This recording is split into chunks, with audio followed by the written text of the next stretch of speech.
Buenos días con todos. Vamos a revisar lo que tiene que ver con triaje y scores para el manejo del trauma. Quiero hacer unas salvedades que esta vez vamos a ver el triaje, pero enfocado al trauma, ¿ok?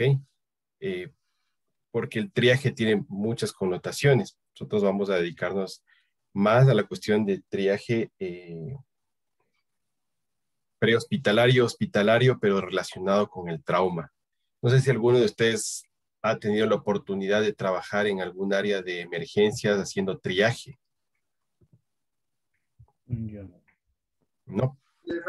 Sí, Doc, yo en el HCAM Ya, estuve un año y medio. ya. Entonces, ¿tú qué Sí, experiencia utilizamos nos el puedes Manchester. contar de, qué experiencias puedes contar de eso? O sea, nosotros lo que utilizamos ahí era el Manchester, pero como el HCAM más es Buenos solo, días. Ya. solo clínico, entonces o sea, los traumas pasaban directamente al cuarto de trauma. Nosotros más veíamos solo clínico, Ya. especialmente. ¿Y qué tan difícil es eso? Hacer triaje. Bien difícil porque todos los pacientes quieren, o sea, todos los pacientes quieren atenderse en el hospital y como nosotros vemos calculábamos con el Manchester la prioridad, entonces siempre había el conflicto de que los pacientes que no querían irse a los dispensarios y siempre había ese inconveniente.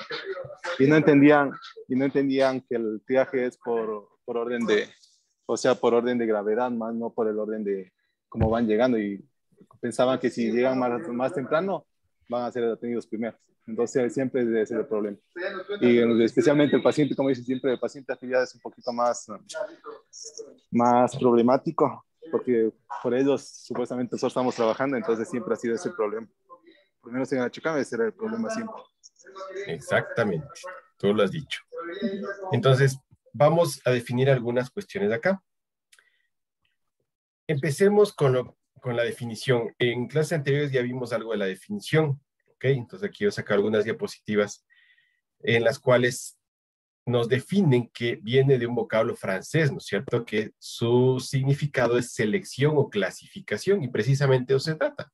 Clasificar a los pacientes para darles prioridad en su atención o no darles atención, porque el paciente, ya vamos a ver, se lo clasifica como negro, ese paciente ya no es prioridad de atención, ya no tiene prioridad de atención, tiene que ser atendido por otro tipo de estamentos de la salud, no precisamente por los servicios de emergencias ni hospitalarios, pero ya vamos a desglosarlo poco a poco. Como decía, es un método de selección y clasificación basado en necesidades terapéuticas y asistenciales. ¿Para qué? Para priorizar precisamente la atención, de acuerdo a nivel de gravedad y recursos. La clase anterior veíamos que no todos los pacientes deben ser derivados a cualquier lugar.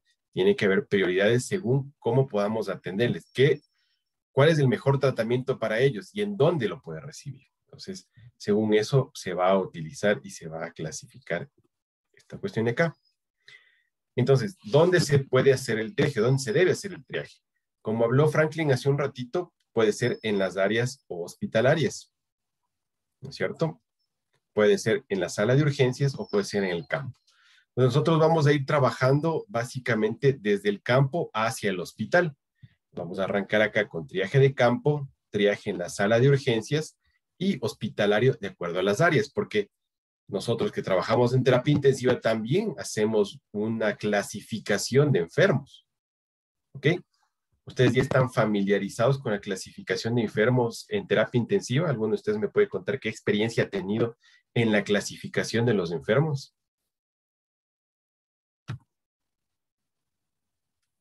¿No? Porque Sí, entiendo. buenos días. Buenos días. Más Sí, o José. menos esta clasificación en la que los clasifican en 4 categorías, del Sí. 1 hasta el 4, y el 4 es como que los pacientes que no tienen ya pronóstico realmente, que es lo que la mayoría de veces se ve. Por decir un ejemplo, un paciente en estado terminal lo clasifican como 4B. Uh-huh. Y estos pacientes no los admiten en terapia intensiva, y en cambio los pacientes que se encuentran principalmente en uno, que son pacientes agudos, son los que se decide realmente ingresarlos a la terapia. Claro, entonces, como bien dice José, Sí. nosotros tenemos prioridades en la terapia intensiva, ¿cierto? Clasificamos los pacientes. Los pacientes que son prioridad 1 de atención, ¿ok? Son los pacientes, como dice José, que están en agudo y necesitan soporte vital inmediato. El paciente va primero. Claro, para llegar a esa situación, nosotros debemos analizar patologías, comorbilidades, etcétera, etcétera, etcétera. Y si no tiene enfermedades terminales que contraindiquen los soportes o voluntades anticipadas y varias cosas más que ojalá algún rato podamos conversar, que es un tema apasionante realmente, la cuestión esta de la bioética, los paliativos y cuidados de fin de vida. Entonces, ese paciente agudo que no importa la edad, sino importa el contexto del enfermo, necesita soporte vital inmediato, ese paciente debe ir a cuidados intensivos, tiene prioridad 1. Pacientes que no tienen enfermedades terminales y que pueden requerir soporte vital en los siguientes minutos u horas, es un paciente de prioridad 2. ¿Cierto? El paciente que tiene prioridad 3 a cuidados intensivos es el paciente que tiene algunas comorbilidades importantes que de pronto pueden limitar su manejo, o sea, pueden complicar su manejo y finalmente es un paciente que uno no tiene mucha esperanza de vida hacia el futuro, puede entrar en prioridad 3 con un manejo condicionado que se llama. Es decir, le damos con todas las 72 primeras horas y si el paciente no hay una mejoría significativa, pues ese paciente se adecua al esfuerzo terapéutico. Entonces, una prioridad 3. Y la prioridad 4, como ustedes saben, tiene dos aristas, 4A y 4B. El 4A es un paciente típico enfermo que nos llaman a evaluar por si acaso. Es decir, un paciente que está tan bien que no necesita soportes vitales, que no necesita terapia intensiva. Y el 4B, que es un paciente que está en tan malas condiciones que ya el soporte vital es extemporáneo o extraordinario, ya no tiene asidero. Puede ser porque tenga enfermedades terminales, puede ser que la disfunción multiorgánica sea tal que ya esté en etapa irreversible y los tratamientos sean fútiles. Entonces, fíjense que nosotros en cuidados intensivos hacemos todos los días igual una clasificación, un triaje de pacientes. Entonces, los médicos de otras áreas o los paramédicos o el personal de salud en general hace triaje. ¿Cuáles son los objetivos? Asegurar una valoración rápida y ordenada. A pesar de que tenemos un montón de pacientes, como nos contaba Franklin, ahora en menor cantidad porque se tomó un poco el ejemplo que tenía el Hospital Eugenio Espejo acá. El Eugenio Espejo clasificaba a los pacientes y mandaba a los pacientes a sus unidades satélites o de menor complejidad. Y en nuestro hospital, en el Andrade Marín, lo que sucedía es que todo el mundo iba a hacer cola y que me atienden y a la brava. Pero se empezó a clasificar ya desde la puerta del hospital, porque antes eran colas inmensas de triaje que llegaban hasta la calle. Entonces estaba una médica y usted que tiene, no vaya al dispensario y más bravos y no me tiene aquí y era un problema. Ahora se siguieron ejemplos de otros lugares y se empezó a clasificar mejor los pacientes y el volumen enorme empezó a disminuir. Entonces, a pesar de tener un volumen enorme, hay que hacer una evaluación rápida y ordenada. Entonces, ¿para qué? Para organizar la atención según la prioridad de atención, se asigna a los pacientes un área específica de atención y es la primera oportunidad de tener un contacto ya con el paciente y los familiares y darle calidad y calidez, como dice la norma, ¿verdad?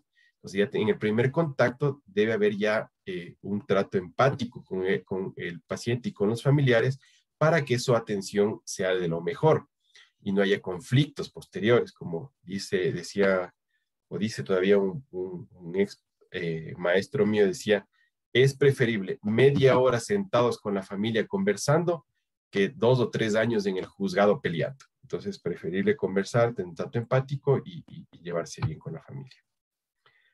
Entonces, podemos hacer triaje primario, secundario y terciario y vamos a ver algunos ejemplos, porque esto es mejor con ejemplos. Los triaje primario se realiza en el mismo lugar del accidente o desastre. Esto generalmente lo aplican los médicos de emergenciólogos de campo o los paramédicos. El objetivo es aplicar el ABC, que ya vamos a ver cuando empecemos a analizar el ATLS, utilizando equipos básicos de primeros auxilios y tarjetas de triaje. Que vamos a ver las tarjetas, que son un formato estándar que se va un poco aplicando a diversos lugares. El secundario, ¿qué objetivos tiene? Se evalúan ya las prioridades. ¿Qué prioridad de atención tiene este enfermo? se aplica tratamiento prehospitalario, lo que se puede y lo que se permita según las normativas de cada país, porque no es igual en nuestro medio, por ejemplo, no tengo yo un conocimiento exacto, pero entiendo que lo que se permite a los paramédicos es administrar analgésicos, vías intravenosas con cristaloides y nada más. Algún momento me decían que ni siquiera el analgésico estaban autorizados a administrar. Entonces, ¿hasta dónde permiten las leyes que ellos mediquen a los enfermos, igual que el personal de enfermería, en estas situaciones de trauma, de desastres, de emergencia, ¿no es cierto? Estabilizar a los lesionados, establecer la magnitud del problema y pedir la ayuda que sea del caso. Empezar la derivación hospitalaria, es decir, a dónde debe ir este enfermo, lo que conversamos la vez anterior. Si esto es un paciente de trauma, tiene que ir a un centro de trauma, un paciente con stroke, a un centro de stroke. Si es un paciente cardíaco, un centro cardiovascular. Entonces, ese debería ser la meta finalmente del prehospitalario. Y se utilizan equipos avanzados de atención a pacientes y sistemas de comunicación también avanzados. Afortunadamente, ahora nosotros ya tenemos un sistema de emergencias, un sistema comunicacional integrado, tanto en la red pública como en la red privada complementaria, donde todo el tiempo por radio se puede comunicar. Se comunican. Ahora, que te acepten el paciente o no, ese es otro problema, pero de todas formas existe la comunicación, porque si ustedes se fijan, en los hospitales, en todos los hospitales públicos y privados, hay una central donde hay un radio, donde todo el tiempo la central del 911 está tratando de comunicarse para derivar los enfermos. El triaje terciario ya es en nivel hospitalario, en la sala de urgencias. ¿Para qué nos ayuda? Para agilitar la atención médica rápida conforme al estado de salud, lo que nos decía Franklin, según el estado y el servicio y los servicios que cuente, porque si llego a un hospital, me invento, en el recinto vuelta larga y dice, sí, es un paciente con stroke que necesita terapia con RTPA. No cuento con el RTPA, entonces debe ser derivado a otro lugar. Entonces, si ya me pasaron al paciente a mi sala de urgencias donde yo no dispongo del recurso, pues tengo que referirlo, creo que se llama con referencia, porque no tengo los medios para solucionar su problema. ¿Ok? Y eso hay que hablar con toda sinceridad y ser claros, porque nos puede acarrear problemas posteriores. Porque si usted es médico, sí, ¿por qué no le atendió el infarto cerebral? Porque no tengo con qué. ¿Y qué hizo? Pues lo traté de derivar. Aquí está mi derivación. Entonces, es la forma de un poco de liberarse la responsabilidad. Todo tiene que estar por escrito. Entonces, ¿qué sucede en nuestro caso? Nosotros tenemos un stroke en ventana. RTPA sí existe, pero el RTPA solamente está para stroke. Perfecto. Tiene stroke, le di RTPA, solucionó el problema. Pero si un paciente viene con una embolia pulmonar masiva y yo quiero ponerle RTPA, me dicen, no, el cuadro básico dice solo para stroke. Usted no puede utilizar RTPA para esto. ¿Qué hago? ¿Derivo el paciente? Entonces son cuestiones de nuestro sistema de salud que generan problemas. Todo tiene que estar escrito, absolutamente escrito. ¿Ok? Para no tener problemas. Un poco de historia. Fíjense que desde el siglo XVIII, este personaje cirujano en jefe de las tropas de Napoleón fue el primero de un poco aprender a seleccionar los pacientes. Si el primero, estos pacientes de acá necesitan amputación inmediata, porque no hay transfusiones, ni siquiera creo que había posibilidad de pensarlo, siquiera eso. Entonces, ¿cómo soluciona el problema? Dándole un analgésico y amputándole. Pues ya empezaba un poco a derivar los pacientes de pacientes insalvables, déjalo ahí en la batalla, en el campo de batalla. Entonces, igual, la Primera Guerra Mundial ya es donde se empieza realmente a utilizar la palabra triaje, ¿cierto? Y a los pacientes heridos se los iba clasificando. Entonces, esto se deriva un poco en la medicina militar. Si a alguien le gusta, pues hay muchos cursos de medicina táctica, de medicina militar. Tenemos, creo, un compañero que está en la fuerza policial, seguramente le darán algún curso de medicina táctica. Eso es súper importante, súper bonito. Si a alguien le gusta, pues no está por demás. Conozco muchos médicos que han hecho los cursos y le ha ido bastante bien. Y en la medicina de urgencias modernas, claro, los médicos de emergencia son expertos en esta cuestión. Es un proceso de valoración clínica preliminar que ordena a los pacientes en función de la urgencia y la gravedad, antes de la valoración diagnóstica y terapéutica completa en el servicio de urgencias. Entonces, ahora el Ministerio de Salud Pública tiene una norma para los hospitales públicos y privados que tiene que haber en la entrada de las urgencias una sala de triaje, donde el paciente es clasificado, como nos decía, por colores que vamos a ver, ¿sí? Según la prioridad de atención, y según los colores, pues se les va dando tiempos de atención también. Entonces, pacientes rojos de atención inmediata, pacientes amarillos de atención pronta, pacientes verdes que pueden esperar, ¿cierto? Paciente negro que ya no necesita atención, pues está muerto. Entonces, este tipo de clasificación que debería estar ampliamente difundida, no solamente en los médicos, sino en la sociedad civil, para que el paciente que sea clasificado verde no empiece a gritonearnos ni a querer amenazarnos con demandas y todo, porque fui clasificado como verde. Sí, seguramente el médico que sabe o la persona que me hizo el triaje cree que mi atención no debe ser inmediata, que prioridades, pero me van a atender finalmente. Entonces, debo aguardar mi lugar, porque en Ecuador somos campeones para no esperar nuestro lugar, sino exigir con razón o sin razón la atención lo más pronto posible. Y nos ha pasado, creo que a todos.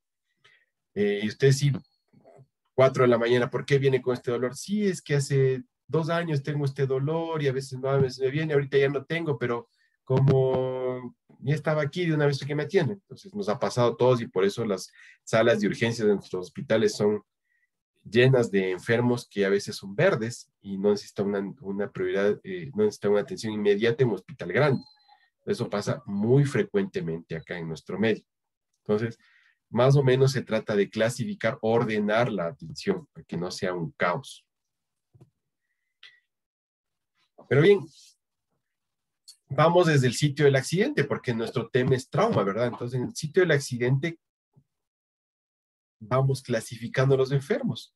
Entonces, triaje, el ATLS, que ustedes saben que es un curso que protocoliza el manejo, hecho por el Colegio Americano de Cirujanos, para protocolizar un poco el manejo del trauma y mejorar los desenlaces. Entonces, denomina triaje al método de selección y clasificación de pacientes basado en sus necesidades terapéuticas y los recursos disponibles para su atención.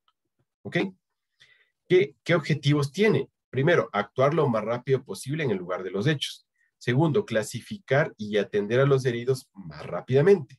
Documentar a las víctimas con los datos de filiación que sean posibles, el tipo de lesiones, la prioridad, la atención recibida.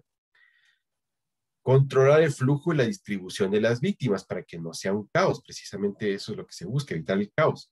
Aplicación de medidas diagnósticas y terapéuticas si es que procede. Si es que no procede, pues que esperen a la atención. Y discernir rápidamente entre pacientes críticos y los pacientes que no son críticos. Esa es la parte más importante del triaje en el campo. ¿Es crítico o no es crítico? Para que sea derivado a un centro de trauma o no. Ese es el objetivo final de todo esto. Entonces, claro, como decía, surge la medicina de guerra, pero se aplica en la medicina de emergencias y desastres. ¿Sí? Volvemos, selección y clasificación. Selección y clasificación es lo que hemos estado repitiendo en todas estas diapositivas. Entonces, ¿qué se privilegia? Los pacientes que pueden sobrevivir. Porque nos hemos enfrentado poco nosotros a accidentes en masa, a accidentes grandes, pero cuando ha sucedido, por ejemplo, con el lamentable terremoto que tuvimos acá en Manabí.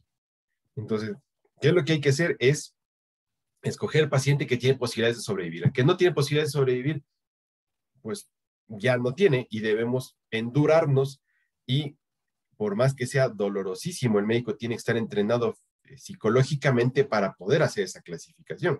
Igual todo el personal. Así como en un accidente de tránsito de un paciente que ya está moribundo, que vamos a ver las clasificaciones, vemos lesiones que son de poca supervivencia o de nula supervivencia, ese paciente, por más que tenga signos vitales, debe esperar o quedarse en la escena del accidente y priorizar el que yo puedo salvarle, porque él ya no es salvable. Entonces, el paciente queda ahí, no se le debe abandonar tampoco, debe darle algún grado de atención para que tenga una muerte digna, pero el que puede sobrevivir tiene que ser derivado, tiene que ser sacado del lugar, tiene que ser atendido rápidamente. Claro, los médicos que hacen medicina militar obviamente están entrenados para enfrentar a la muerte. Nosotros también, pero en menor medida que una cosa más traumática como un campo de batalla. Igual los paramédicos, igual los médicos de emergencias deben estar entrenados para eso. Y en este curso nosotros también tenemos que de alguna manera tener conocimiento para que finalmente, si nos toca, poder hacer ese tipo de evaluaciones y ese triaje. Entonces, el paciente que tiene posibilidades de sobrevivir, hay que evitar que retrase la atención y que ese retraso empeore su pronóstico por falta de atención, porque eso sí es punible, eso está mal, eso es incorrecto. Entonces, tiene posibilidades, rápido, afuera, para que se garantice su atención y el lugar adecuado. Ahora, me refiero al sitio donde fue el accidente, generalmente se utilizan tarjetas de trauma, especialmente en las catástrofes, ¿no es cierto? En accidentes en masa o donde ha habido un gran accidente. Entonces, estas tarjetas de triaje nos ayudan igual a clasificar, a recoger la información que se pueda de cada paciente y los colores nos ayudan a clasificar a sí mismo a los pacientes. Como les decía hace un rato, rojo, pacientes que tienen la primera prioridad. Este paciente necesita soporte inmediato porque su vida está amenazada. Las amarillas tienen la segunda prioridad, las verdes la tercera prioridad y las negras indican que el paciente ya ha fallecido y no tiene prioridad de atención, que es básicamente un cadáver. Entonces, cada tarjeta, en la medida de lo posible, va a tener los datos que ayudan a la clasificación e identificación. Fíjense, este es un ejemplo de otro país, pero en esencia lo que trae es un número, porque a veces los pacientes no pueden ser identificados, entonces se le asigna un número, ¿sí? Los datos de filiación que haya, como los signos vitales que se puedan obtener, y según eso, acá me olvidaba, aquí está el sitio donde nosotros encontramos las lesiones, y según eso clasificamos: negro, paciente muerto sin prioridad. El paciente púrpura en algunas tarjetas quiere decir que es un paciente que tiene una lesión que no podemos establecer su gravedad. Entonces, es el paciente con duda. Y si tengo duda, el enfermo tiene que ir a un centro de trauma. ¿Ok? Duda, centro de trauma. No hay que hacerse más problema. Pacientes rojos, prioridad 1, atención inmediata. Amarillos, el paciente puede esperar un poco para su atención, pero se puede complicar. Y el paciente verde puede ser transportado despacio, tiene la tercera prioridad, puede demorarse un poco su atención sin que eso tenga consecuencias sobre su desenlace. ¿Qué puede tener la tarjeta? Pues según el sitio, según los países, según las ciudades, tienen algunos detalles más, detalles menos, pero en esencia lo que traen son datos que se pueden obtener, sitios de lesión y el color de clasificación. Entonces, nombre y dirección del paciente, si es que es factible obtenerlo, edad y sexo, señalar las zonas lesionadas, anotar si se le puso algún medicamento, colocar el nombre de la persona que hizo el triaje. Además, en las esquinas puede tener números, ¿no es cierto? Cuando no se puede dar una identidad, se clasifica por número, ¿sí? Especialmente esto sirve en incidentes de múltiples víctimas. Si hay un desastre, si hay un accidente en masa, pues con las tarjetas vamos asignando, si no hay identificaciones, pues números a los enfermos y todos estos datos que se les ha dicho. Entonces, ¿de qué se trata el triaje STAR? Es otra forma de clasificarlos, ¿cierto? Aquí tenemos, es un acrónimo, es un método para seleccionar rápidamente los pacientes, para que cuando tenemos un desastre en masa, por ejemplo, un accidente de múltiples víctimas, se le ponga las prioridades en colores, como vimos hace un rato, ¿sí? Pero ¿cómo se hace esta clasificación rápida, el triaje START? Se hace así. Al llegar al lugar del accidente, ¿no es cierto?, se pide que a todos los pacientitos que escuchen y puedan moverse, se muevan hacia un lugar específico. Inmediatamente se los clasifica como verde. Es decir, yo llego, encuentro múltiples víctimas, les digo, a ver, señores, los que me escuchen y puedan moverse de este lado. Y si se levantan y se van a ese lado, ese paciente es verde. Pues clasifiqué un montón de enfermos, ¿sí? Entonces, hago que ellos mismos como que se vayan autoclasificando. Si me escuchó y se pudo mover, verde, se va para acá. Entonces, al acercarse al primer paciente se debe verificar si éste respira o no. Si no respira, se le eleva el mentón para ver si puede respirar nuevamente. Si no respiró al hacer la maniobra del mentón, pues ese paciente es negro. El paciente falleció, negro, tarjeta negra. Pero si respiró, se le clasifica como rojo porque necesita atención inmediata, es decir, protección de vía aérea. ¿Ok? Si el paciente se encontraba respirando, cuando yo me le acerqué, ¿no es cierto? Si checas cómo está el llenado capilar, ustedes ya saben, porque entiendo habrán ya revisado hemodinamia y verán cómo se hace adecuadamente una prueba de llenado capilar o de llene capilar, como le dicen los chilenos, que allá es el doctor Glenn Hernández, es básicamente autoridad en hemodinamia y con su trabajo de la Andrómeda, pues nos hizo comprender realmente lo que significa el llenado capilar y cómo se lo mide. Entonces, si no, busquen videos de Glenn Hernández, llenado capilar, y pues les van a enseñar exactamente cómo se va a hacer el llenado, la valoración del llenado capilar. Entonces, si es mayor a 2 segundos, se le clasifica directamente como rojo. ¿Por qué? Porque es un paciente que hemodinámicamente puede estar inestable y necesita atención, soporte vital. ¿Ok? Entonces, acuérdense, llego, quien me escucha y se pueda mover, póngase de este lado, perfecto, primera valoración. Segundo, los pacientes que no se pudieron mover, me acerco y veo si es que respira. No respira, le hago maniobra del mentón. Si vuelve a respirar, rojo. Si no respira, falleció, negro. A los que pudieron respirar, ¿no es cierto? Los que estaban respirando, cuando yo me acerqué primariamente, le hago prueba de llenado capilar. Si es mayor de 2 segundos, rojo. Pero si su llenado capilar es menor de 2 segundos, es decir, estaba respirando, tiene llenado capilar menor de 2 segundos, se le da órdenes simples. Levanta tu mano, voltea hacia arriba. Si no obedece estas 2 órdenes simples, se le clasifica como rojo, y si obedeció, amarillo. ¿Ok?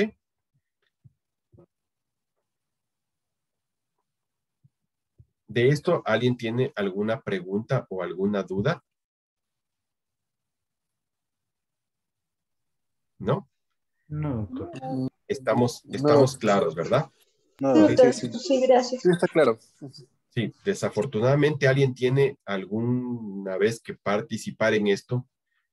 No sé si estuvieron en el terremoto, pero a nosotros sí nos pidieron contingente cuando hubo el terremoto y varios compañeros salieron hacia Manabí, hacia la zona cero, que se llamaba en esa época.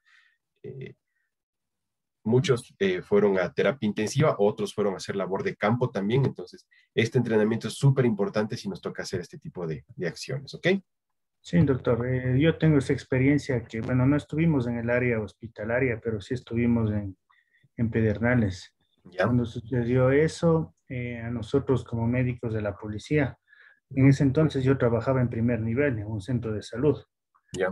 Entonces nos hicieron, al segundo día que suscitó el terremoto, tuvimos que ir a dar nuestro contingente allá en Pedernales. ¿Ya? Ahí en el estadio de Pedernales, en donde la estructura era extensa y no se corría mucho peligro, ahí se formó todo lo que fue la atención de triaje. Ujú.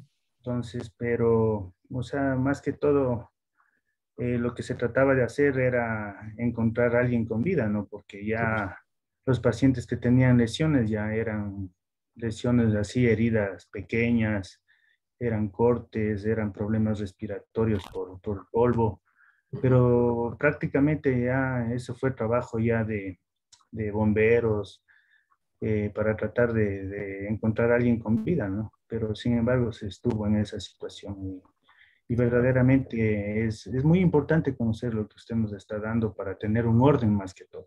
Ujú. Ajá. Claro, esa es la idea, ¿no? Tener orden para poder clasificar. Y esto nos ayuda para todo. El intensivista que es desordenado no le va bien en la vida. Y el médico en general. Entonces, tenemos que ser ordenados. Entonces, fíjense, acá hay otra forma de clasificarlos, una forma corta, sería acá con este acrónimo en inglés. Sale caminando, habla sin dificultad, obedece órdenes, respira, taponar hemorragias. Básicamente es otra forma de clasificarlos. Y esta es la estrategia. Entonces, ¿paciente puede caminar? Sí, verde automáticamente. Igual que hace un rato, ¿no? Los que me escuchan de este lado y pueden moverse de este lado, verde. Son formas de clasificar rápido a estos enfermos. ¿Okay? No puede caminar, habla sin dificultad y obedece órdenes sencillas, levante la mano, póngase boca arriba, dése la vuelta. ¿Puede atender esas órdenes? Sí, las 2 órdenes, amarillo. ¿Por qué? Porque no puede caminar, pero obedece órdenes, amarillo. No obedece las órdenes, nos preguntamos, respira y signos de circulación, básicamente lo mismo que la otra estrategia, ¿no es cierto? Respira, sí, rojo, necesita soporte rápido porque no habla con dificultad, no puede seguir órdenes sencillas, pero respira. Y o vemos el llano capilar, los signos de la circulación, ¿no es cierto? Y si es que ninguno de estos dos existe, pues un paciente negro ha fallecido. ¿Ok? Entonces, esta es la primera parte de la clase de hoy, que es acerca de el triaje. No sé si aquí hay alguna duda, sino para pasar a la parte a la otra charla que es... Sí, dime. Una pregunta, en relación a las dos preguntas que nos dijo de que si puede obedecer las órdenes, digamos que responde a una, pero la otra no responde, ¿cómo le clasificaríamos? ¿Como amarillo o como rojo? Como rojo, porque son las dos. O sea, si es que, o sea, son las dos amarillos, si es solo una, rojo. Sí, así es. Por eso dice clarito las dos órdenes. Ya, si no me responde una, rojo, independientemente de lo que sea. Exactamente. Ya. Exactamente. Ya. Sí, está amigo. Ya no. ¿Algo más? ¿Alguna otra duda? No. Perfecto. Aquí está. Entonces, vamos a pasar a esta presentación que se llama Escalas en Trauma, que es la segunda parte de este ítem que realmente es un poco corto. A ver, nosotros ya vimos cómo hacer triaje, ¿verdad? Ya podemos clasificar a los enfermos para darle una mejor atención. ¿Ok? Pero a estos pacientes, ¿cómo decido yo de llevarlo a un centro de trauma? Es decir, sí, los rojos, doctor, a un centro de trauma. Claro que sí, estamos correctos. Pero hay una forma más específica, tanto de clasificar como determinar cuál va a ser el futuro de este enfermo. Sí, hay muchas formas de hacerlo y para eso son los scores, ¿no es cierto? Nosotros en cuidados intensivos utilizamos muchísimos scores. De hecho, les envié yo un documento en PDF que habla exclusivamente de escalas o scores, ¿cierto? Tenemos un montón. Y una forma de que el médico ha buscado predecir los desenlaces y también un poco guardarse las espaldas son las escalas pronósticas. Por ejemplo, apartados un poco del trauma, llega un enfermo y yo le hago un SAPS-3, le hago un ISS, le hago un MODS, y digo, este paciente, las probabilidades de morir son de un 90%. Entonces, ¿para qué me sirve eso? Para decirle a la familia, mira, este paciente, su paciente, como está, tiene unas altísimas posibilidades de morir. Y yo anoto, ¿no? Pero no le digo el porcentaje. Decirle números a la familia es un grave error. Por favor, no caigan en ese error que hemos caído todos alguna vez. Pero doctor, dígame qué porcentaje tiene sobrevivir. Es preferible no darles números, porque el número es una cuestión que va a estar en su cabeza todo el tiempo y le va a atormentar. Y puede ser un boomerang, porque dijo, no sé, usted me dijo que tiene un 30% de posibilidades de vivir. ¿Cómo es que se murió? Sí, usted tiene un 70% de morirse. Entonces, es preferible los números y las escalas y las predicciones que hay en las escalas guardarlo para uno. Porque sí puede suceder que me diga, usted me dijo que tenía 30% de posibilidades de sobrevivir, ¿cómo así se me murió? No, pero tenía 70 de morir. No, pero nos íbamos por ese 30. Entonces eso siempre genera confusión y problemas en la familia, con la familia. Entonces es preferible esas scores, esas escalas, guardarlos para nuestra nota. Es decir, si tiene muchas posibilidades de morir, si tiene muchas posibilidades de morir, entonces yo, en el momento que hay algún problema, me respaldo con los scores que hice, en que sí, señor juez, tenía muchas posibilidades de morir, aquí está en mi nota que tenía posibilidades de morir. Y calculado y con evidencia, porque este score está validado y dice que este paciente de estas características tiene chance de morirse, está escrito y se lo dije a la familia. Hicimos todo, pero tenía chance de morirse. Aquí está clarito, objetivada la posibilidad de muerte o la posibilidad de discapacidad. Entonces, lamentablemente ahora hacemos medicina defensiva. Es decir, tenemos que defendernos de la familia, de los jueces, de los abogados, de todo el mundo. Lamentablemente es así en la parte pública y ni les cuento en la parte privada. Es una cosa de locos. Hace unos pocos minutos yo acabo de llegar de mi turno, donde he tenido un familiar toda la noche filmando al enfermo desde la ventana de la puerta para ver si no le matamos. Pues fíjense a dónde llegan estas cuestiones. Demandas hay todos los días. Si pueden pagarse un seguro de mala práctica profesional, por favor, háganlo. En algunos hospitales privados, como en el que trabajo yo, es norma que todos los médicos tenemos un seguro de mala práctica profesional, porque el médico no va a hacer daño, jamás va a hacer daño, nunca busca hacer daño, pero los pacientes fallecen porque la enfermedad se puso grave y fallecen, o los accidentes de medicina ocurren, porque tienen que ocurrir, porque solamente el que no hace procedimientos no le va mal. O sea, esas cosas pasan. Entonces, estos scores me sirven de alguna manera para respaldar mi nota y lo que pueda pasar con el enfermo, predecir qué puede pasar con el enfermo. En este caso, en etapa prehospitalaria, por ejemplo, me ayudan a qué? A elegir el paciente correcto que acceda al lugar correcto en el tiempo correcto de atención. ¿Ok? La clasificación permite efectuar pronósticos de sobrevida y comparar con otros pacientes. ¿Ok? Entonces, existen muchas escalas que utilizan tanto scores fisiológicos, como por ejemplo el Trauma Score, la escala de coma de Glasgow, otros que son eminentemente anatómicos, solo toman la cuestión anatómica, por ejemplo el ISS, toma las lesiones anatómicas, las va clasificando y con eso me va dando puntajes. También existen otras formas de agregar pautas a considerar con el enfermo. Por ejemplo, los mecanismos de lesión. El paciente se cayó más de 5 metros de lesión, es una cuestión grave. O la edad, menores de 5 años, aquí están mal los signos, ¿no? Es menor de 5 años o mayor de 65 años. ¿Sí? O factores concomitantes. El paciente que tomaba anticoagulantes tuvo un golpe en la cabeza. Entonces, ese paciente tiene que ir a un centro de trauma sí o sí, porque no sabemos qué va a pasar hacia posterior. ¿Ok? Pues todos esos factores son considerados para los pronósticos. Entonces nosotros tenemos pronósticos, digamos, escalas que son basadas en la anatomía, escalas que son basadas en la fisiología, es decir, en los parámetros fisiológicos, y escalas que combinan los dos anteriores. Entonces, la escala por predilección en el trauma siempre es escala de coma de Glasgow.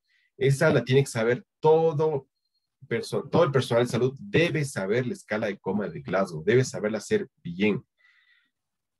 ¿Cuánto sabemos hacerlo bien? Pues no lo sé. Eso tenemos que hacer una introspección y nosotros valorar cuánto realmente sabemos hacer Glasgow. Aquí nosotros tenemos lo que sale en todos los libros, ¿cierto? La parte ocular, la parte motor y la parte verbal. No responde, responde al dolor, responde a la voz, responde de forma espontánea. La parte motora no responde, hace extensión al dolor, flexión al dolor, retira, localiza, obedece. Pero ojo, esta flexión y esta extensión es flexión normal, flexión anormal, ¿ok? Entonces, todos esos detalles el médico debe saber y debe entrenar a su personal. Porque sucede a veces que uno coge la bitácora y encuentra un paciente maravilloso, un Glasgow maravilloso, y acabo de ver que hace flexión, pero hace flexión de decorticación o extensión normal, no, hace extensión de descerebración. Entonces, ese entrenamiento debe estar bastante claro en todo el personal para hablar el mismo idioma. Donde más genera problemas habitualmente es en la parte verbal, no responde a sonidos incomprensibles, inapropiados, confuso y orientado. Entonces, si el paciente está desorientado, está confuso, no puede tener 15 de Glasgow. Y eso es muy frecuente en las unidades de cuidados intensivos. El paciente no, sí está conversando, pero está conversando de que según él está en su casa, está desorientado, no puede tener 15, tiene 14 al menos. ¿Ok? Si responde cosas inapropiadas. Por ejemplo, yo tenía un paciente ayer que me decía, ¿cómo está? Estoy bien, pero tráiganme ya la merienda. Díganle a la María que me traigan la merienda. Entonces está en otro baile. No sé si solamente está confuso o cómo está. Bueno, el almuerzo. Pues, el paciente está respondiendo cualquier cosa. Entonces, saberlo clasificar bien aquí entre confuso y respuestas inapropiadas, ¿ok? O solo balbucea, no se le comprende nada o no responde. Entonces, para eso, yo quería hacerles ver un video.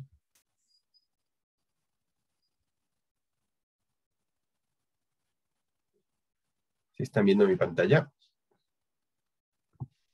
Sí se ve la Pero Sí, solo de la presentación, ¿no? La presentación, ya.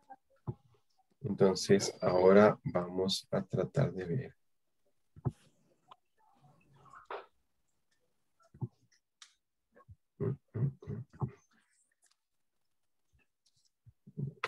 Un cachito, no sé por qué se perdió, si estaba listo esto.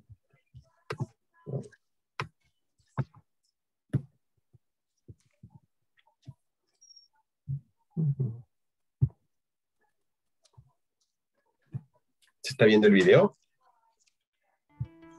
Te cargas, ¿no? Sí, sí, ya empezó. Sí, David, sí. Sí. ¿Están escuchando con sonido? Sí. Ya, perfecto. Le voy a activar los subtítulos también, ¿ya? Clinical assessment of consciousness is often crucial in the care of a patient with an acute brain injury. This film will provide you with a practical guide to using the coma scale that we developed in Glasgow to ensure reliable assessment and clear communication about the patient. We'll show you how to make a series of standard observations of 3 aspects of the patient's responsiveness: eye-opening, verbal, and motor responses to stimulation. Steps in each component can be rated according to defined criteria to show the degree of impairment present. We'll show you how to record and communicate your findings, how these can be used, and provide you with a downloadable summary. When assessing a patient, there are 4 steps: check, observe, stimulate, and rate. The preliminary check is used to identify any factors that might interfere with your assessment. It is important to identify local factors, such as a hearing impairment, that could cause a lack of capacity to respond. Following these preliminary checks, we observe the patient, noting any spontaneous behaviours in any of the 3 components of the scale: eyes, verbal, or motor. The patient is rated in each component by matching findings with the corresponding criterion. There are 4 criteria for eyes, 5 for verbal, and 6 for motor score. For each component, the top criterion is a normal response, whilst the lowest criterion is no response. If the patient's eyes open spontaneously, spontaneous is recorded. Remember, there may be local factors, such as swelling, that prevent eye opening.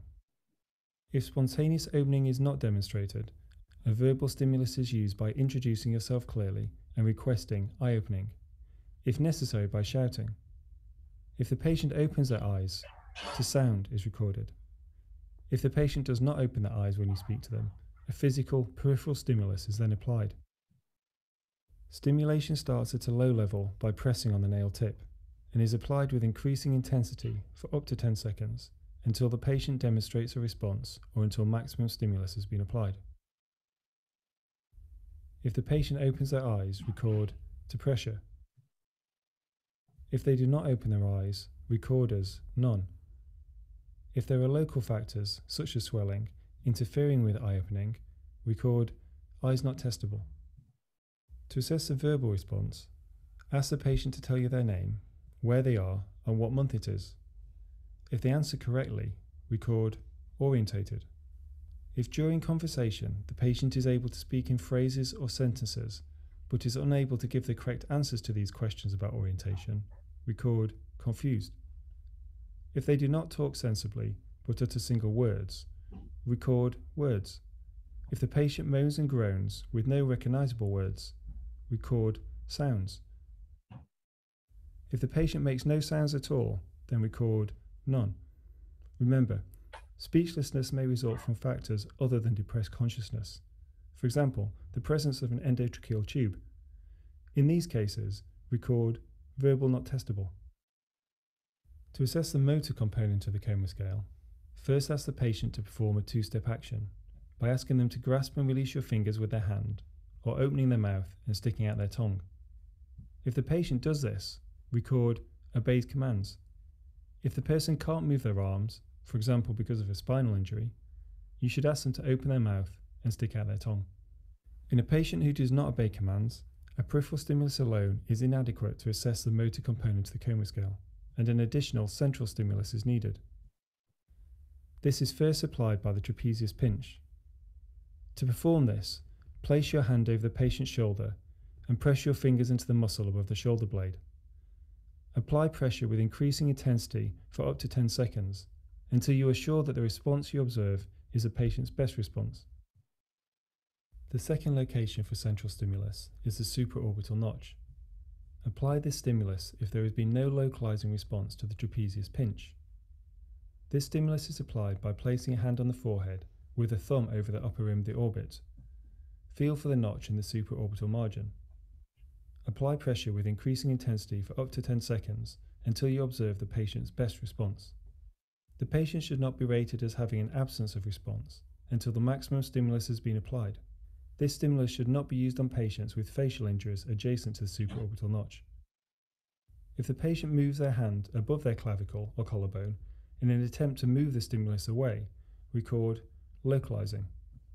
If their upper limb does not reach above the clavicle but does flex, then they are either normally or abnormally flexing. In clinical practice, the assessment of these non-localizing responses is based on a combination of both peripheral and central stimulus. In normal flexion, the elbow bends and the arm moves rapidly away from the body and from the stimulus. In abnormal flexion, the elbow bends slowly and the arm comes across the body. If in doubt, record normal flexion. If the patient extends their elbows rather than flexing them, record extension. A patient who makes no response is recorded as none. If they are paralyzed by other factors, such as paralysis by drugs, record motor not testable. If different responses are exhibited between limbs, on right and left sides, record the better side response as the best index of overall responsiveness. The response of the worst side may reflect focal brain damage or local injury. So, to recap, check for factors that might interfere with your assessment. Observe the patient for spontaneous eye opening, speech, and movement. If necessary, then stimulate the patient, first verbally and then physically. Findings should be documented clearly on a coma scale chart. The observations can then be clearly communicated and the trend rapidly appreciated so that any improvement or deterioration in a patient's condition can be seen. Patient ratings can be documented numerically as a shorthand aid to quickly record findings. When describing the patient, always use the full criteria alongside the numbers to ensure that the assessment is accurately understood. The shorthand numbers can also be added together to give a total coma score. This provides an overview summary of the severity of the patient's condition, but this score does not communicate the more informative, detailed description of each response, which should always be used in addition to the score in clinical care of an individual patient.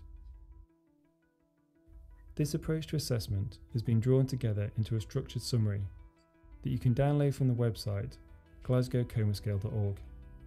Here you can also find more information about the use of the coma scale assessment. Perfecto. ¿Tenemos algún comentario de la escala de coma de Glasgow? ¿La han estado aplicando bien? ¿Alguno puede, se ha dado cuenta de algún aspecto importante? Este video tiene más o menos, si no me equivoco, 2 años, que fue realizado luego de que hubo un nuevo análisis de la escala de coma de Glasgow y un poco se afinaron los detalles de cómo se realiza la valoración. ¿Okay? Como ustedes saben, esto fue hecho en Glasgow por los neurocirujanos y pues ha tenido algunas actualizaciones y esta es la última actualización de cómo se valora. Cómo se debe evaluar al enfermo, cuándo debe ser un estímulo central, cuándo debe ser un estímulo doloroso periférico. Y hace muchísimo hincapié en que tiene que anotarse la mejor valoración de Glasgow.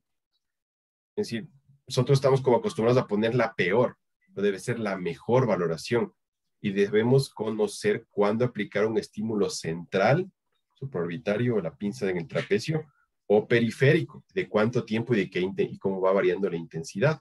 Entonces, no sé si estamos conscientes, quiero escuchar sus opiniones, de si estamos haciendo bien la valoración o no. ¿Qué opinan? Yo creo que no, doctor, no hemos venido haciendo, incluso entre nosotros mismos, una vez estábamos analizando un caso clínico, pero era un paciente con alguna parálisis, entonces pensábamos cómo analizábamos el motor ahí. Entonces justamente en una parte del video decía que si tiene parálisis se le puede decir... Se fue Carla. Aló, Carla. Aló. Se nos fue Carla. Hola, Se fue. hola, Sí. perdón. ¿Hasta qué Decías parte que escucharon? Porque yo estaba hablando. Antes de valoración. La parálisis. Sí, ajá, nosotros analizábamos una vez un caso clínico, entonces justamente en una parte del video decía que pacientes con parálisis se puede decir, abra la boca, saque la lengua. Entonces, para mí sí es muy nuevo y sí es motivo de muchas discrepancias y definitivamente, o sea, personalmente no lo he estado haciendo bien. Correcto. Y ustedes tienen un tutor que nos va a decir quién es, que hace muchísimo hincapié en esto y sabe enojarse mucho cuando no saben hacer la escala de Coma de Glasgow, con todo el personal. Y recuerden que hay algo muy valioso acá. Aunque hubo muchísima controversia, incluido yo en esa controversia, cuando salió el Best Trip, que es un trabajo que se hizo acá en Ecuador y en Bolivia, acerca de los pacientes con trauma de cráneo, hubo muchísima controversia de por qué la parte de la clasificación, etcétera. Bueno, eso es motivo de otra charla, ya lo discutirán con el doctor Picoita cuando es de trauma de cráneo. Pero lo más importante de eso es que hay una valoración clínica que la debemos conocer y hacer. Cuidados intensivos en países que tenemos de medios a bajos recursos económicos, debemos volver a la clínica. Antes decían muchas bromas a los intensivistas, decían, ¿dónde está la historia clínica en terapia intensiva? Escondida debajo del paciente, porque nadie le hace caso a la historia clínica. Solo vemos monitores y monitores y monitores y monitores. Entonces, no es así. Fíjense que hay un libro que es Semiología del Paciente Crítico.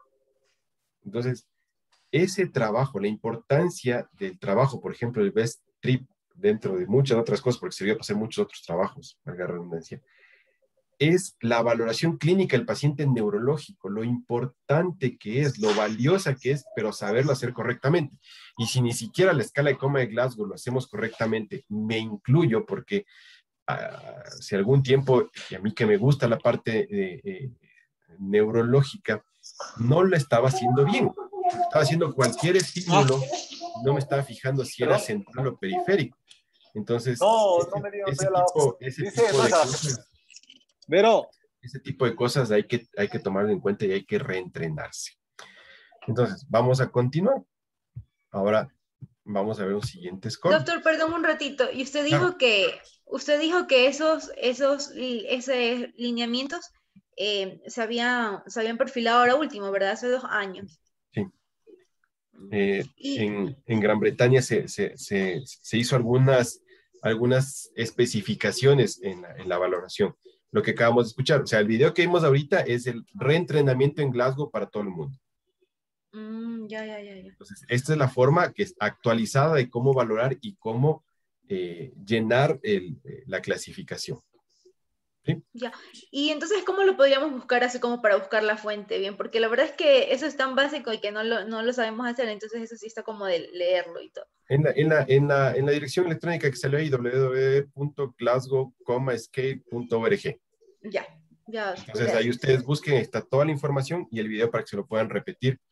En el YouTube también pueden poner escala de Coma de Glasgow actualizada, o le ponen en español para que sea con subtítulo en español, que es siempre más fácil, pero ahí está, es muy fácil encontrarlo. Ya. También hay una página que se llama Emergencias de Ecuador, alguna cosa así, Emergencias Médicas de Ecuador es una página web de un grupo de emergenciólogos. Ahí también está el enlace al video. Ya, gracias.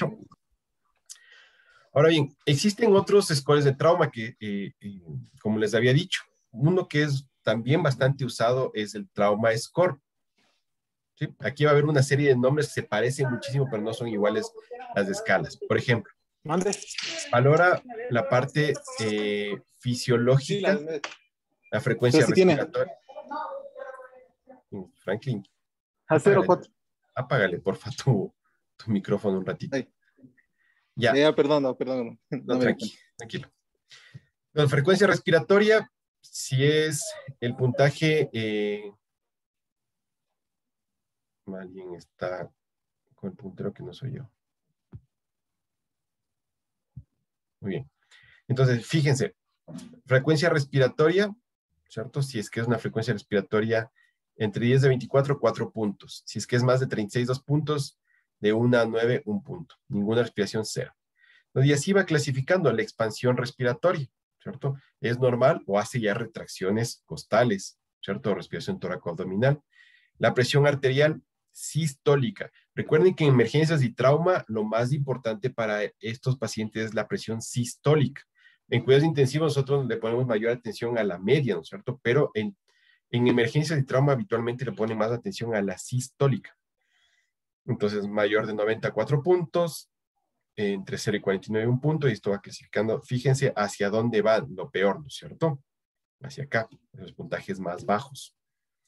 El llenado capilar, súper importante en la valoración de ustedes. Diariamente el llenado capilar es muy importante.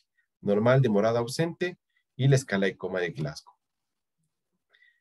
Hay otra forma de clasificar, la escala de Cramp, modificada, que se llama, que va del 0 al 10. Entonces, fíjese, circulación, pulso de 60 a 100, está bien, mayor de 100, menor de 60, 1 punto, sin pulso 0.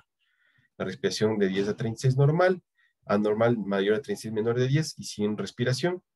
Igual, se valora el abdomen, está normal, tiene un trauma cerrado, veía penetrante 1 punto, si está rígido 0 puntos.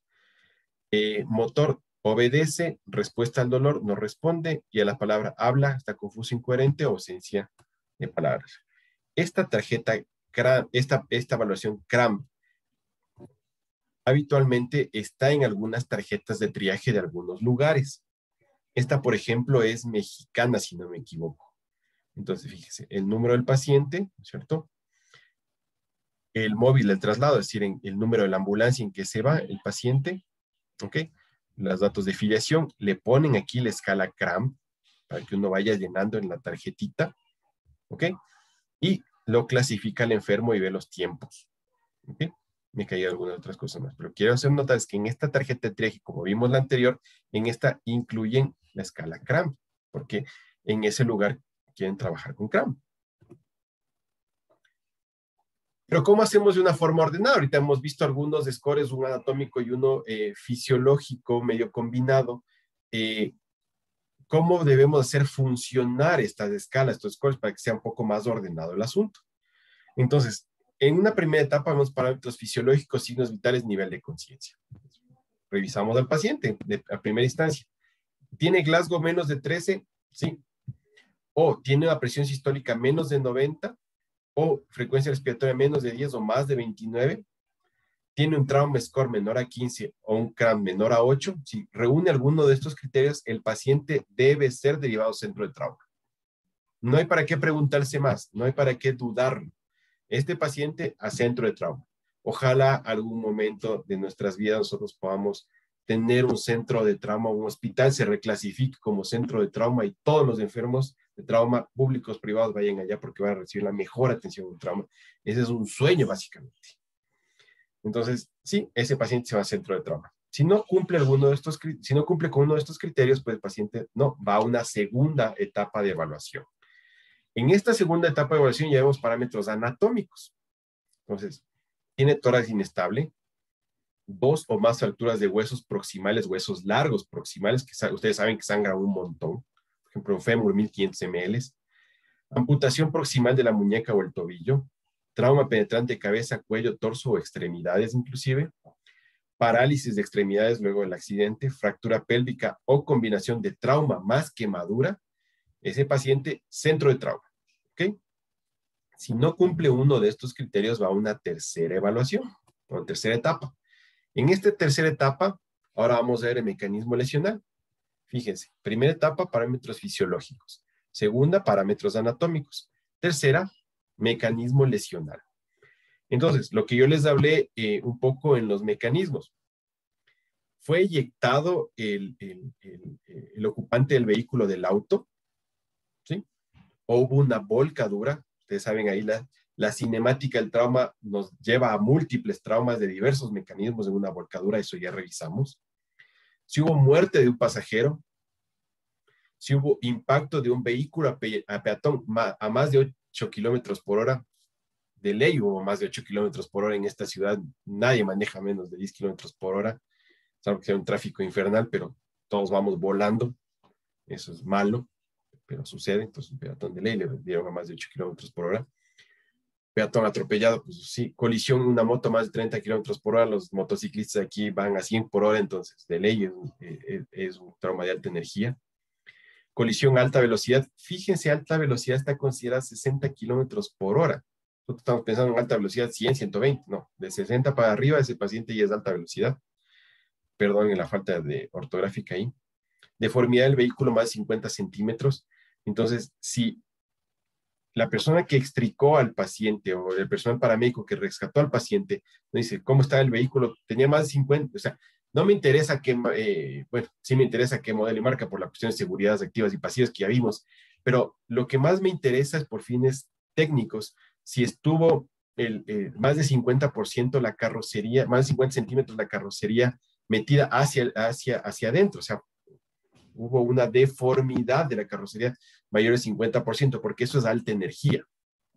Peor en un carro antiguo, como ya vimos, ¿cierto? Entonces, ese paciente, ¿cierto? Deformidad del vehículo, o si se metió al compartimento de los ocupantes, o sea, la cabina del vehículo, más de 30 centímetros, o sea, la carrocería total, más de 50 centímetros, y al compartimiento donde están los ocupantes, más de 30 centímetros. Sí, o si el rescate fue demorado, ¿no? ¿Sabe que tuvimos que utilizar equipo hidráulico? Nos demoramos 2 horas en explicarle. O si el paciente se cayó más de 6 metros, en otra diapositiva de 5 o 6 metros, entonces 3, 5 y 6, ustedes, paciente va al centro de trauma. No hay que perder más tiempo, no hay que hacerse más rollo en la cabeza. Si cumple alguna de estas características, centro de trauma. ¿Ok? Si no cumple eso, vamos a la cuarta etapa, que lo que va a evaluar es edad y comorbilidades. Entonces, la idea de estos scores o de esta valoración es que el paciente sea derivado o no a un centro de trauma. Menores de 5 años, mayores de 55 años, hace un rato vimos 65, ¿cierto? Pero de lo que se sabe actualmente, a partir de los 55 años, los traumas tienen un factor que va complicando más. Es decir, hasta los 55, ese paciente puede sobrevivir mejor a los traumas. A partir de los 55 se va agregando un factor de riesgo adicional y les va peor, los desenlaces son peores, ya no 65, sino 55. ¿Ok?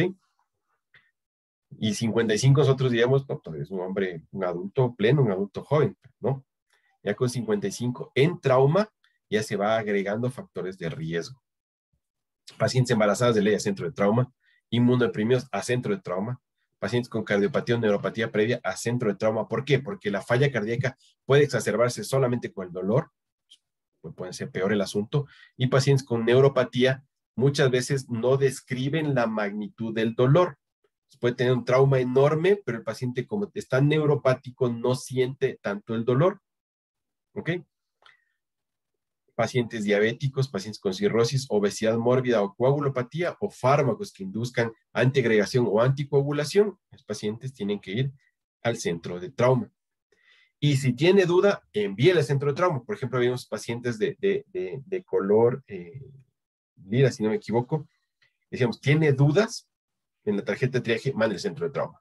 Igual, si hay, a pesar de estas 4 etapas de evaluación, yo sigo con alguna duda o digamos que no es de evidencia, pero es una corazonada. Algo mal está con este paciente y nos ha pasado, creo que a todos. No, sí, esté estable y todo lo que quieras, pero hay algo en este paciente que no me cuadra, algo está mal, algo malo va a pasar, mejor manda al centro de trauma. ¿Ok? Aquí tenemos otro score, ¿cierto? Otra forma de valorar a los enfermos, que es el score revisado de trauma, el RTS, que en algunas unidades entiendo que utilizan. ¿Utiliza qué? Glasgow, presión sistólica, frecuencia respiratoria, y eso le da una codificación, ¿cierto? Donde lo peor está acá abajo. Entonces, este score básicamente lo que nos da es la probabilidad de sobrevida. Si yo digo un paciente que tiene un score de 3, por ejemplo, como está aquí en esta diapositiva, tiene un score de 3, tiene una posibilidad de sobrevida de alrededor del 33%. ¿Sí? Entonces, yo en mi nota puedo poner, tiene un score revisado de trauma de 3 que le da un 33% de posibilidades de supervivencia. ¿Ok? Entonces, para eso me sirve. Este score, por ejemplo, me sirve para esto de acá. Entonces, eso me sirve más me sirve para el pre, ¿cierto? Ahora, en la emergencia y de pronto en cuidados intensivos, utilizamos ya otro tipo de scores. ¿Por qué? Porque tenemos más tiempo, más calma para analizar al enfermo. Fíjense que son bastante antiguos. El AIS, ¿cierto? Inicialmente se utilizó para traumas por accidentes vehiculares. Pero se vio que este AIS ha tenido 6 revisiones posteriores, pero este AIS clasificaba muy bien las lesiones traumáticas. Entonces, se le utilizó para crear otro score, el ISS. ¿Cierto? Entonces, ¿qué hace el ISS? Según los valores del AIS, me da las posibilidades de mortalidad en cada caso. Entonces, inicialmente el AIS para clasificar las lesiones, por ejemplo, con este AIS yo he hecho una conversión poniéndoles un puntaje, haciendo un logaritmo, termino haciendo un algoritmo, ahora es electrónico, afortunadamente, y con eso puedo predecir la mortalidad de mi enfermo. Entonces empezó a utilizar muchísimo el ISS. Y de hecho en muchas unidades se utiliza ISS. ¿Cómo lo utilizamos? Es diferente y ya lo vamos a analizar. El LD50, creado por Bell, utiliza el ISS y da una clasificación según la edad de letalidad. No tengo mucha experiencia yo utilizando esto, no lo vamos a revisar, pero quiero que lo conozcan que también existe y es basado en el ISS. Y el TRISCAN es una referencia rápida de probabilidad de sobrevida, enfatiza la importancia de las variables fisiológicas del trauma score, anatómicas, el ISS y la edad. Entonces, de pronto se me ocurre a mí que uno de las mejores valoraciones en cuidados intensivos es utilizar el TRISCAN, porque engloba el trauma score con variables fisiológicas, anatómicas con el ISS y la edad. ¿Ok? Entonces vamos a revisar. Fíjense lo que les decía. Pero esta diapositiva tan cargada, pero esto también pueden revisar en el libro que les envié. El AIS es el primer índice anatómico que se desarrolló en 1971. Luego hubieron 6 revisiones. Se trataba de una escala que comportaba 10 grados de gravedad aplicable a 5 regiones anatómicas. Se le hizo muchas revisiones y se les ha dejado clasificadas en 6 grados, en 5 y 6 grados de acuerdo a la región anatómica, pero la mayoría son 6 grados. Y el cuerpo dividido en 7 regiones anatómicas. En 1990 se clasificaron con más de 1.300 lesiones, 6 niveles de gravedad que van de menor a fatal. Cada lesión afectada tiene un coeficiente de gravedad del 1 al 6 y las lesiones conocidas tienen un coeficiente de 9 puntos. La clasificación propuesta anteriormente permanece globalmente relacionada con el doble principio siguiente: balance lesional, evaluación pronóstica a partir del índice de gravedad. Ya. Vamos a ver. Antes se hacían 4 criterios: amenaza a la vida, daño permanente, periodo de tratamiento y la discapacidad que va a tener. Se buscaban lesiones anatómicas: cabeza y cuello, cara, tórax, abdomen y pelvis, extremidades y pelvis ósea y general o externa. Y ahora se clasifican con escala: menor, moderado, grave, grave que amenaza la vida, crítico con supervivencia incierta y no supervivencia. Entonces, ¿cuántos de nosotros hemos utilizado ISS? Pero nuestra valoración es la correcta o no. Y les digo esto por experiencia propia. Desde hace algunos años estoy encargado de mi unidad de utilizar, de llevar la hoja frontal de nuestra historia clínica, de elaborarla y hacer su instructivo. Entonces, cuando buscábamos cuál es la mejor escala para valorar la gravedad de los pacientes con trauma y que sea fácil de usar, sencilla, llegamos a la conclusión que era el ISS. Pero después de algún tiempo viendo que los ISS no coincidían, porque hacíamos muestreos aleatorios, veíamos que no coincidía el ISS, nuestra valoración con la que hacía el médico posgradista, el médico residente, entonces, ¿por qué no cuadra? Empezamos a preguntar, ¿por qué está tu ISS así? Lo que pasa es que a mí me parece que es una lesión grave o es una lesión menor. Digo, pero ¿de dónde sacaste?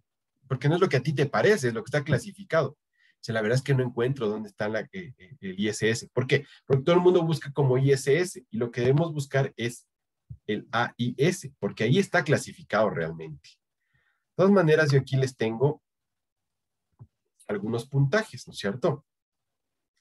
En la parte respiratoria, el tórax, dolor torácico, contusión de la pared torácica, fractura de la primera costilla, ¿cierto? La más alta, o fractura costalo-esternal, digamos, o múltiples fracturas costales con hemotórax o neumotórax.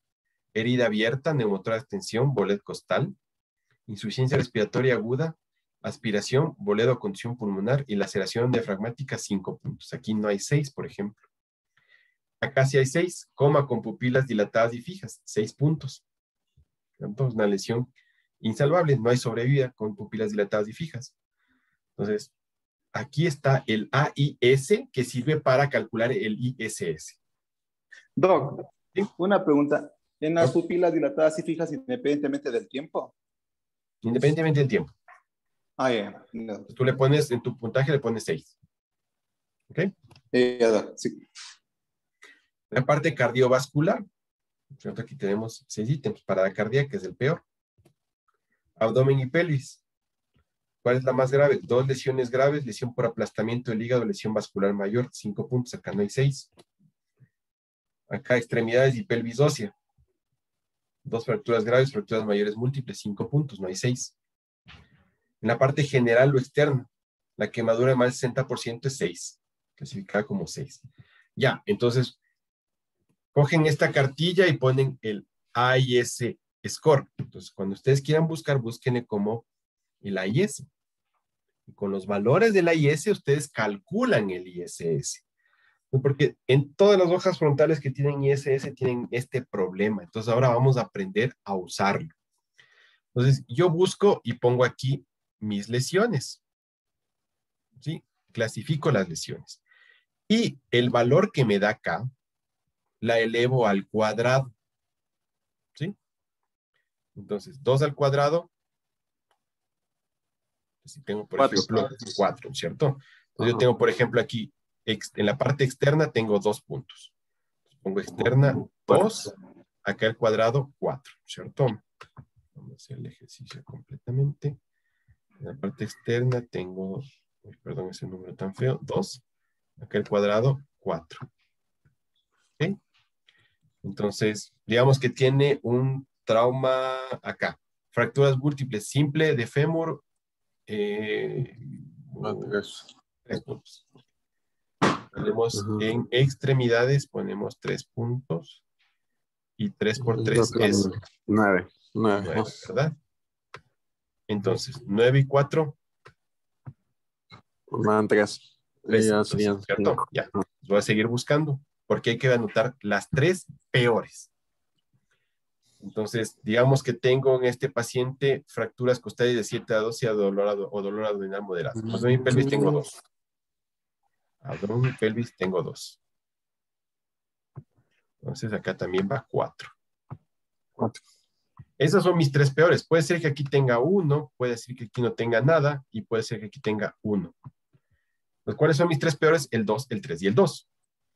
Entonces, estos valores elevados al cuadrado son los que me sirven para el ISS. Entonces, 4 y 4, 8 y 9, 17. Entonces, mi valor de ISS en este enfermo es 17. Porque el error común es que acá me ponen 1 al cuadrado, 1 al cuadrado es 1, 1 al cuadrado es 1, y me ponen ISS de 19. Entonces, no, son las 3 peores lesiones, son los puntajes, los 3 puntajes más altos, elevados al cuadrado y sumados. Entonces, yo en este paciente que tiene 17 puntos, yo tengo un trauma, clasificación general moderado, pero para cuidados intensivos, todo mayor de 15 es crítico. Todo mayor de 15 puntos es crítico. ¿Esta parte está clara? Necesito que esto quede súper claro. ¿Cómo se hace el ISS? Sí, doctor. Sí. Porque si un mensaje tienen que llevar acá es colores para clasificación, saber hacer bien el Glasgow, saber hacer bien el ISS. Es lo más importante de esta clase. ¿Ok? O sea, le cuento que a mí me lo explicaron, pero no, o sea, nunca me explicaron esta parte, de que, o sea, solamente con la calculadora se hacía, pero así exactamente que era el cuadrado y todo, ¿no? Ya, entonces es súper importante. Y también de dónde salen los datos. Porque no es que a mí me parece grave, sino que tiene que estar clasificado como grave. ¿Okay? Sí, se hacía bastante subjetivamente porque yo también hacía el ISS en internet, entonces como que sea, como que no tiene tanto, 1 o 2, entonces tampoco lo hacía bien. Exacto. Las calculadoras que tenemos en las aplicaciones de los teléfonos no tienen la descripción del AIS, solo se va directo al ISS y usted ya debe saber cuál es grave y cuál es crítica. Entonces, no es así. Debemos ir a nuestro libro, por eso les puse el PDF del libro ya, pues ya lo deben tener.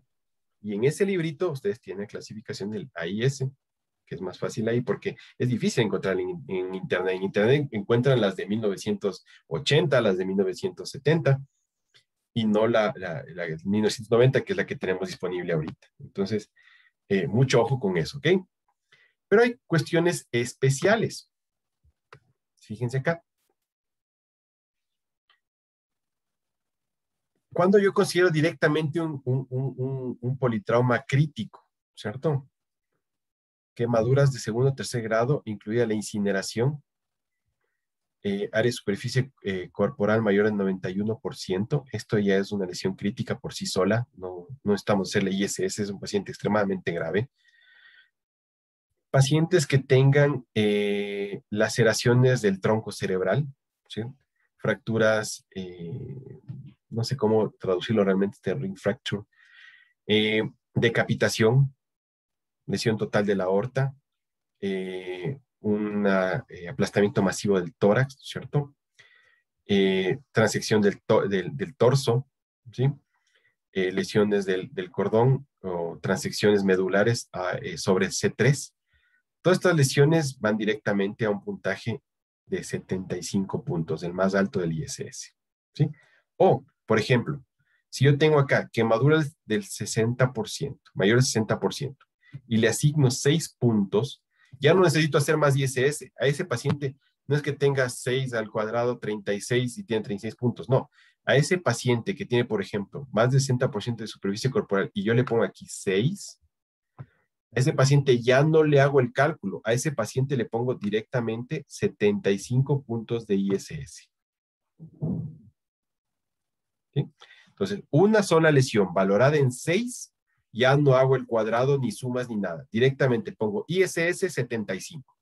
¿Por qué? Porque son lesiones muy graves que probablemente se van a terminar en el fallecimiento de ese enfermo. Entonces, el ISS en esos casos le asigna directamente 75 puntos. Esta parte es súper clara, porque digo, sí, aquí tengo uno, pero esta tengo 6. Entonces, 6 por 6, 36. Y 2 de acá, 38. Y me pongo aquí 38.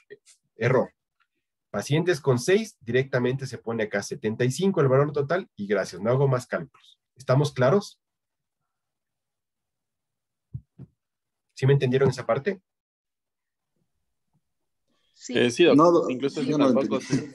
O sea, el puntaje máximo es 75. Sí. Ajá. Entonces, de a ver, una solamente. exacto. Si yo encuentro acá en mis cuadritos, vamos a revisar los que tienen 6. Entonces, este no tiene 6, tiene solamente 5. Si en una lesión del sistema nervioso yo encuentro un paciente con coma, pupilas dilatadas y fijas, no necesito hacer cálculos. Ese paciente le asigno directamente ISS 75. No hago ningún cálculo, porque esta lesión tiene 6 puntos. ¿Sí? Son lesiones insalvables prácticamente. Veamos otro ejemplo. la cuestión cardiovascular. Paciente que llega en parada cardíaca, es encontrar en parada cardíaca, tiene 6 puntos. Entonces no hago ningún cálculo, ninguna tabla. Directo voy y le pongo 75. Este no tiene y este sí tiene. Y quemaduras más del 60%. No hago ninguno de estos cálculos, no pongo nada, voy directamente, pongo valor total del ISS, 75. ¿Por qué? Porque son lesiones insalvables. Entonces, pupilas fijas dilatadas, parada cardíaca, quemaduras más del 60%, ese paciente va directamente a 75 puntos. No necesito hacer el cálculo que hicimos acá. No son las 3 peores lesiones, no hay que elevar el cuadrado, porque esa lesión por sí sola me da 75 puntos. No debo hacer nada más. ¿Ok? Pero si no tengo ninguna con 6, entonces ahí sí aplica que debo anotar el AIS, elevarlo al cuadrado y sumar el valor. ¿Estamos ahí claros, Franklin? Sí, Doc, ahí sí ahí sí le entendí bien. Ya, perfecto. Entonces, ojo con el ISS. No puede ser que ustedes después de esta clase lleguen a mi unidad, por ejemplo, en el Andrade Marín y no sepan hacer ISS. ¿Listo? Avancemos. Sí, Doc. Entonces, aquí está una escala combinada, el TRIS, y esto es súper importante y creo que esta es sacada una captura de una calculadora en línea, ¿no? Entonces, fíjense, el ISS primerito. Entonces, aquí está lo que decía Carla. Le ponemos crítica, pero no sabe, o sea, no tenemos el respaldo en el AIS para saber si es crítica, porque desafortunadamente cuando uno despliega estas pestañas, sale crítica, leve, moderada, pero no sale a qué llamamos moderado o a qué llamamos crítico. Por ejemplo, aquí hemos puesto crítica en cabeza y tórax, ¿cierto? Hemos puesto sus constantes vitales del RTS, del score revisado del trauma. Entonces, ISS más RTS me da el TRIS. ¿Por qué es tan valioso este TRIS? Porque me da un valor de éxito, o sea, de muerte en lesiones cerradas o en lesiones abiertas. Entonces, este paciente tiene 91% de posibilidades de morirse en lesiones cerradas, ¿sí? Y un 88% de morirse en lesiones abiertas. Con estas lesiones críticas, o sea, son valores 5 y 5, por eso da 25 en 5 y 50 de ISS, que lesión crítica me da 5, no es insalvable. 5 por 5, 25. ¿Cierto? Igual acá, lesión en tórax de 5 puntos por 5, 25. 25, 25 me da 50. Aquí está el ISS de 50. Entonces veamos, una lesión en cabeza y una lesión en tórax que me dé 5 puntos. En cabeza, 5 puntos, coma durante más de 24 horas o una fractura cervical con tetraplejía. Y en la cuestión de tórax, aquí, 5 puntos, insuficiencia respiratoria aguda, aspiración o boledo, contusión pulmonar bilateral. Capaz que tiene alguna de esas lesiones de este enfermito, por eso me da 50 puntos. ¿Ok? Tiene estos signos vitales: frecuencia respiratoria 30 mayor, presión sistólica entre 76 y 89, Glasgow entre 6 y 8, y la edad de mayores de 54 años. Entonces, con eso me calcula un algoritmo muy complejo y me da estos valores. Ahí digo, si este paciente tiene lesiones cerradas esencialmente, va a tener una mortalidad aproximada del 91%, y si tiene lesiones abiertas, tiene una mortalidad del 88.24%. Nada más utiliza este algoritmo. Entonces, vivimos en la época de las apps y de las calculadoras en línea. Gracias a Dios tenemos esto, porque ponerse a hacer con estas tablas es complicado. No sé si alguno es tan viejo como yo para que utilizó alguna vez los libros de las tablas de logaritmos. No sé si alguien se acuerda de eso. Era un libro pequeñito donde tenían todos los logaritmos, porque las calculadoras todavía no tenían la función logaritmo. O donde yo estudié la secundaria, que fue en una ciudad de playa que era bien distante allá, la gente no tenía recursos por una calculadora científica, entonces nos mandaban a comprar el libro de la tabla de los logaritmos. Y más o menos era una cuestión así, que uno iba buscando el logaritmo aquí dentro de la tabla. Entonces, como afortunadamente nada de eso hay ya, se encargan las aplicaciones electrónicas de calcularnos el TRIS y nos saca ya la mortalidad, pero es una cuestión más compleja que solo meter esos datos. Existen otras escalas combinadas. Por ejemplo, tenemos la escala de desenlaces de Glasgow, la escala de outcomes de Glasgow, que nos da un poco la posibilidad de saber cuál va a ser el comportamiento posterior del enfermo una vez que egrese del hospital. Entonces ya pasamos de etapa de evaluación y ahora vamos a ver qué pasa en el pronóstico. 1, el paciente muere. 2, estado vegetativo persistente, capacidad de respuesta mínima.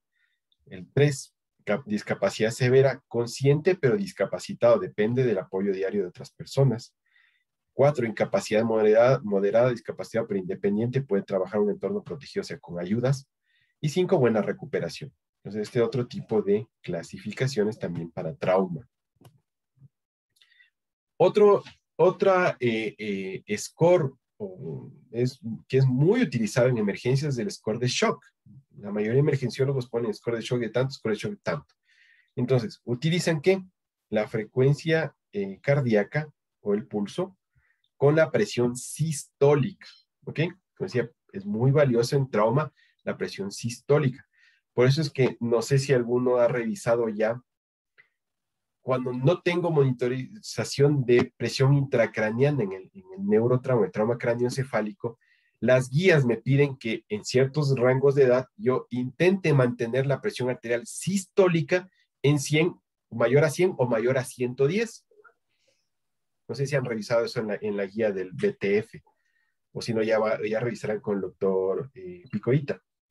Entonces, antes nosotros acostumbrábamos poner, no tiene sensor de PIC, mantener con norepinefrina tensión arterial media sobre 90 milímetros de mercurio.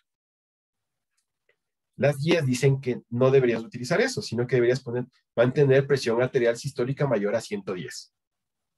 ¿Ok? Si no tienes monitoría de PIC.